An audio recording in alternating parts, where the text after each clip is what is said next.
राजस्थान के धौलपुर में NH-44 पर पुलिस को एक लाश मिली, जिसे बुरी तरह से पत्थरों से कुचला गया था।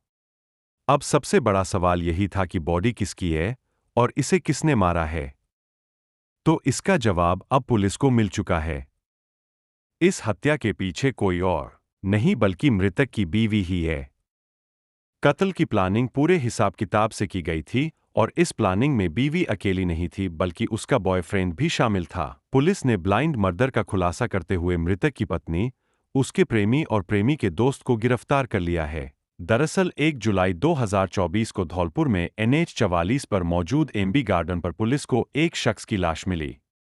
खेत में पड़ी ये लाश पूरी तरह पत्थरों से कुचली हुई थी। मृतक की पहचान 25 साल के सुक्खन के रूप में हुई है। सुक्खन के पिता ने बताया कि उनका बेटा 30 जून से ही लापता है और आसपास के इलाकों में तलाश भी कर ली है, लेकिन वो कहीं नहीं मिला। सुक्खन के पिता ने पुलिस को बताया कि उसकी बहू सुनीता के अपने पति की मौसी के लड़के पंकज से अवैध संबंध थे। 19 साल के पंकज से वो रात भर फोन पर बातें करती थी। पंकज घर भी अक्सर आता जाता रहता था। इस पूरे लव अफेयर के बारे में सुक्खन को पता चल चुका था। वो अपनी पत्नी को समझाता था कि दोनों आपस में बातचीत ना करें।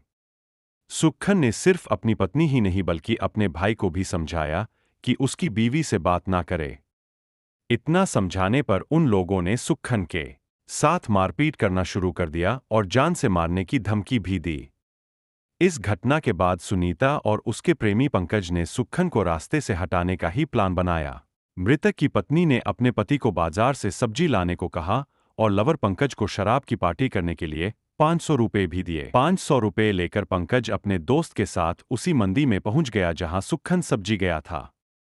शराब की पार्टी की बात सुनते ही सुक्खन तैयार हो गया और इसके बाद पंकज ने मनिया कस्बे से शराब खरीदी।